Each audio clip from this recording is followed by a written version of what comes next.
കുറേ നാളുകളായിട്ട് YouTube video ചെയ്തുകൊണ്ടിരിക്കുന്നത് എവിടെയും എത്തുന്നില്ല, എങ്ങും ഒരു കരക്കെത്തുന്നില്ല എന്ന് പലരും പരാതി പറയാറുണ്ട്. അപ്പോൾ അങ്ങനെ പരാതി പറയുന്ന ആളുകൾക്ക് നിങ്ങളുടെ ചാനൽ ചെക്ക് ചെയ്തിട്ട് അതിൽ എന്തൊക്കെ മാറ്റങ്ങൾ വരുത്തണം, എന്ത് ചെയ്താലാണ്, അല്ലെങ്കിൽ എന്ത് പ്രശ്നമാണ് സ്ഥിരമായിട്ട് നിങ്ങൾ ചെയ്തുകൊണ്ടിരിക്കുന്നത്. ചിലപ്പോൾ ഏതെങ്കിലും ഒരു പ്രശ്നം നിങ്ങൾ സ്ഥിരമായിട്ട് വർഷങ്ങളോളം ചെയ്തുകൊണ്ടിരിക്കുന്നതുകൊണ്ടായിരിക്കാം സക്സസ് ആവാത്തത്.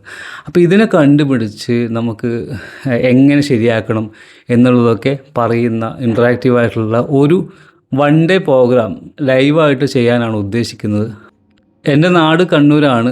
അതുപോലെ തന്നെ 2 ക്ലാസ്സുകളാണ് ഉദ്ദേശിക്കുന്നത്. ഒന്ന് കണ്ണൂർ, എൻ്റെ നാടായതുകൊണ്ട് എനിക്ക് അത്യാവശ്യം കോൺടാക്റ്റ് ഉള്ളത് കൊണ്ടും എനിക്ക് പെട്ടെന്ന് റൂമൊക്കെ അറേഞ്ച് ചെയ്യാൻ പറ്റുന്നത് കണ്ണൂരാണ്. പിന്നെ തിരുവനന്തപുരത്ത് നിന്ന് നമ്മൾ സബ്സ്ക്രൈബർ നമുക്ക് ചെയ്യാം, സംവിധാനങ്ങൾ ഉണ്ടാക്കി തരാമെന്ന് പറഞ്ഞിട്ടുണ്ട്. മറ്റ് സ്ഥലങ്ങളിലുള്ളവർക്ക് എടുക്കണമെന്നുണ്ട്, പക്ഷേ എല്ലായിടത്തും എനിക്ക് ഡയറക്റ്റ് ആക്സസ് ഇല്ല. അപ്പോൾ നിങ്ങൾ ആരെങ്കിലും അതിനായിട്ട് റെഡിയായിട്ട് വരാമെന്നുണ്ടെങ്കിൽ, അറേഞ്ച് ചെയ്യാൻ റെഡിയായിട്ട് വരാമെന്നുണ്ടെങ്കിൽ നമുക്ക് അതുമായിട്ട് ബന്ധപ്പെട്ട് സംസാരിക്കാം. അതുപോലെ ഈ ക്ലാസ്സിൽ മാക്സിമം 20 പേരെയാണ് ഉദ്ദേശിക്കുന്നത്. കണ്ണൂർ വെച്ചിട്ടാണ് നടക്കുന്നത്. ഞാൻ കൂടുതലും ക്ലാസ്സിൽ വരാൻ പറയുന്നത് ഇപ്പോൾ കണ്ണൂരുള്ളവരും, കണ്ണൂർ, തലശ്ശേരി, അതുപോലെ കോഴിക്കോട് ഉള്ളവർക്കൊക്കെ വരാം. പക്ഷേ ഒരുപാട് ബുദ്ധിമുട്ടിയിട്ട് വരണ്ട. പിന്നെ അതുപോലെ കാസർഗോഡുള്ളവർ ആയാലും കുഴപ്പമൊന്നുമില്ല, ആർക്കായാലും വരാം. പക്ഷേ മാക്സിമം 20 പേർക്കാണ് അവിടെ അവസരം ഉണ്ടാവുക. അതിലൊരു 5 പേര് ഇപ്പോൾ ഓൾറെഡി ഫില്ലായിട്ടുണ്ട്. അപ്പോൾ എന്തൊക്കെയാണ് നിങ്ങൾക്ക് കിട്ടുക എന്നുള്ളത് ഞാൻ പറയാം. അതായത് നമ്മൾ ആദ്യം വരുന്ന ഒരു 10-15 ആൾക്കാരുടെ മാക്സിമം, കാരണം അതിൽ കൂടുതൽ ആൾക്കാരുടെ ചാനൽ ചെക്ക് ചെയ്യാൻ പറ്റില്ല. അപ്പോൾ ചാനൽ ചെക്ക് ചെയ്തിട്ട് എന്തൊക്കെയാണ് അതിൻ്റെ പ്രശ്നം, എങ്ങനെയാണ് അത് ശരിയാക്കേണ്ടത്, എന്ത് ചെയ്താൽ നമുക്ക് പെട്ടെന്ന് തന്നെ സക്സസ് ആവാൻ പറ്റും, ഈ കാര്യങ്ങൾ പറഞ്ഞു കൊടുക്കുക എന്നാണ് ആദ്യത്തെ ഒരു ഉദ്ദേശം. പിന്നെ എങ്ങനെയാണ് വീഡിയോ ചെയ്യേണ്ടത്, എന്തൊക്കെയാണ് നമ്മൾ വീഡിയോയിൽ കൊണ്ടുവരേണ്ടത്, അതിന് ഇമോഷൻസ് എന്താണ്, ഇങ്ങനെയുള്ള യൂട്യൂബായിട്ട് ബന്ധപ്പെട്ട ഒരു നിങ്ങൾക്ക് വളരെയധികം ഉപകാരപ്പെടുന്ന ഒരു വൺ ഡേ ക്ലാസ്സാണ് ഉദ്ദേശിക്കുന്നത്. അതുമാത്രമല്ല, ആ ഒരു ദിവസം നിങ്ങളെല്ലാവരും നേരിട്ട് കാണാൻ പറ്റും എന്നുള്ളൊരു സന്തോഷമുണ്ട്.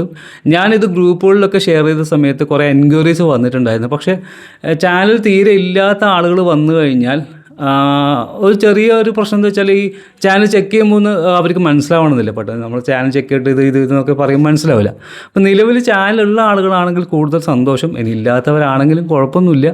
അതുകൊണ്ടാണ് ഞാൻ പ്രത്യേകം പറഞ്ഞത്. അപ്പോൾ നിങ്ങൾ കണ്ണൂരും തലശ്ശേരിയും ഇങ്ങനെ എത്തിപ്പെടാൻ പറ്റുന്ന ദൂരത്തുള്ളവർ ആണെങ്കിൽ തീർച്ചയായിട്ടും ക്ലാസ്സിൽ പങ്കെടുക്കുക. ക്ലാസ്സിൽ പങ്കെടുക്കാൻ വേണ്ടിയിട്ട് എന്നെ കോൺടാക്റ്റ് ചെയ്യാനുള്ള ലിങ്ക് ഞാൻ ഡിസ്ക്രിപ്ഷനിൽ ഇടുന്നത്. അതുപോലെ തിരുവനന്തപുരത്തെ കാര്യം പറഞ്ഞു. തിരുവനന്തപുരവും ഇതുപോലെ പങ്കെടുക്കാൻ താല്പര്യമുള്ളവരുണ്ടെങ്കിൽ അതുകൂടി ഒന്ന് മുൻകൂട്ടി പറഞ്ഞാൽ എന്ത് ചെയ്യാൻ പറ്റും, ഈ ആൾക്കാരൊക്കെ എത്ര പേരുണ്ടെന്നൊക്കെ നോക്കിയിട്ട് നമുക്ക് അറേഞ്ച് ചെയ്യാൻ പറ്റും. മറ്റ് സ്ഥലങ്ങളിലുള്ള ആൾക്കാർ എനിക്ക് അവിടെ നേരിട്ട് ആക്സസ് ഇല്ല. അപ്പോൾ നിങ്ങൾക്ക് ആർക്കെങ്കിലും ഇങ്ങനെ ഒരു 10-20 പേരൊക്കെ എടുക്കാവുന്ന സംവിധാനങ്ങളൊക്കെ റെഡിയാക്കി തരാൻ പറ്റുമെങ്കിൽ നമുക്കങ്ങനെ നോക്കാം. അപ്പോൾ എന്നെ ഒന്ന് കോൺടാക്ട് ചെയ്താൽ മതി. അപ്പോൾ നമുക്ക് ഈ ക്ലാസ്സിൽ കാണാം. അപ്പം കുറച്ച് പേരെങ്കിലും, എന്തായാലും ഒരു 15, ഇപ്പോൾ ഇത്രയും ആൾക്കാർ കാണുന്ന വീഡിയോ കാണുന്നതിൽ 15 പേര് വരാതിരിക്കില്ല എന്നുള്ളതാണ് എൻ്റെ ഒരു പ്രതീക്ഷ. നമുക്ക് നേരിട്ട് കാണാം. ഇതൊരു തുടക്കമാവട്ടെ എന്നാണ്. കാരണം എൻ്റെ ഏറ്റവും വലിയ ആഗ്രഹമാണ് ഇങ്ങനെ നമ്മൾ യൂട്യൂബിൽ മാത്രം പറയാതെ നിങ്ങളിലേക്ക് ഇറങ്ങിച്ചെന്ന് നിങ്ങളുടെ ഇടയിലൂടെ നമുക്ക് കാര്യങ്ങൾ സംസാരിച്ച് എങ്ങനെ സക്സസ് ആക്കി എടുക്കാം എന്നുള്ളത്. അപ്പോൾ ക്ലാസ്സിൽ വെച്ച് ഇതിൻ്റെ അടുത്ത ഘട്ടങ്ങളും കാര്യങ്ങളും എന്തൊക്കെ നമുക്ക് ചെയ്യാൻ പറ്റും, എന്തൊക്കെ ചെയ്യുന്നുണ്ട് എന്നുള്ള ഡീറ്റെയിൽസൊക്കെ ഞാൻ തരാം. അപ്പോൾ നമുക്ക് എല്ലാവർക്കും ആ പ്രോഗ്രാമിൽ വെച്ചിട്ട് കാണാം.